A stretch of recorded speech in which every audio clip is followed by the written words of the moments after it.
Monsieur le Président, Monsieur le Commissaire, mes chers collègues, la discussion qui nous occupe aujourd'hui peut paraître en effet très technique aux concitoyens.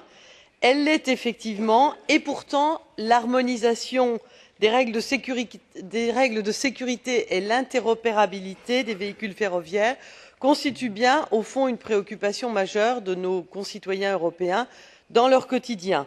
Je pense par exemple à l'accident terrible d'il y a quelques mois à Zutphen, entre le Luxembourg et la France, qui nous a beaucoup marqués tous.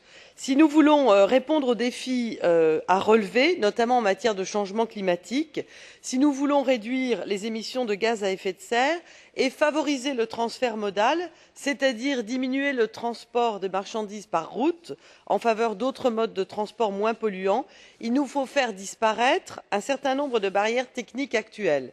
Pour créer un véritable espace européen du rail, soit il faut passer par l'harmonisation des STI dans le jargon, soit par une reconnaissance mutuelle des normes.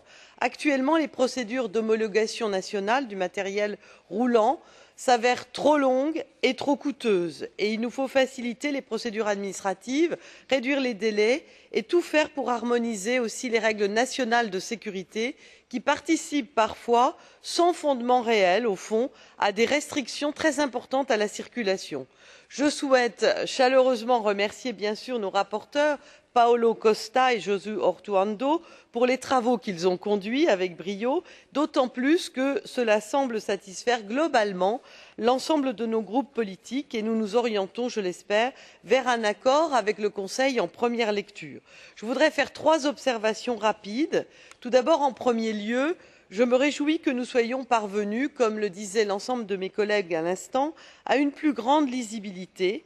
Les dispositions relatives à l'autorisation seront regroupées en un seul et même acte législatif, la directive sur l'interopérabilité, aussi bien que pour ce qui concerne le système transeuropéen à grande vitesse que le système conventionnel.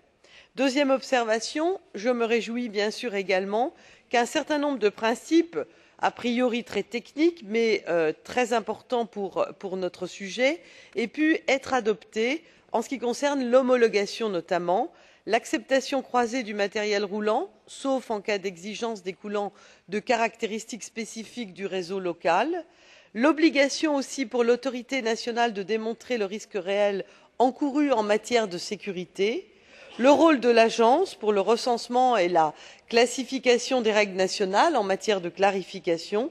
Je crois d'ailleurs important que sur ce point, l'agence puisse s'entourer de l'expertise des gestionnaires de réseau. Et puis aussi, je me réjouis du principe d'autorisation implicite en cas d'absence de décision d'une autorité nationale dans un délai de 3 mois au terme des délais impartis en ce qui concerne la mise en œuvre de la responsabilité du détenteur. Là-dessus, je souhaite émettre une réserve la plus claire parce que je crains que cela amène à déresponsabiliser l'entreprise ferroviaire. Merci.